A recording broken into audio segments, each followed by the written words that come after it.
ल हेर्नुहोस् त यो युरोपको टमाटो बारी होइन। अनि यहाँ चाहिँ कति धेरै टमाटर फल्दो रहेछ कि यो हेर्नुहोस् त। यस्तो छ यसले बोटले धान्न नसक्ने गरी फलेको छ टमाटर होइन। यो हेर्नु त यत्रो यत्रो दाना छ।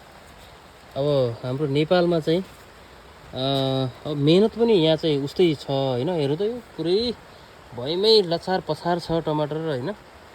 यसरी फल्यो भने चाहिँ नेपालमा पनि किसानहरू एकदमै खुसी हुन्थे। तर मेहनत पनि त्यत्तिकै छ है। तर यहाँको मेहनत हेर्ने हो भने अब यो एउटा यत्रो टनेलमा चाहिँ हामी 8 जना छौँ होइन।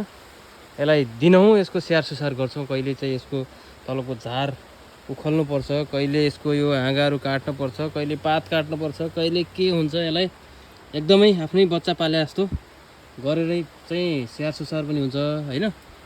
र अब यो फल्न पनि त्यस्तै फलेको छ हेर्नुहोस् त। यो अब नेपालमा पनि अब हामी युवाहरूले केही सिकेर नेपालमै यो कृषिलाई अलिकति केही राम्रो गर्नेछौँ भन्ने लागिरहेको छ है त।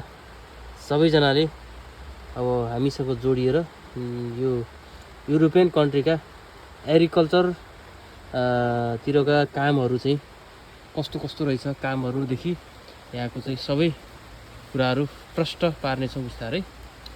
त्यसैले फलो गरेर जोडिनु होला। हस्, धन्यवाद।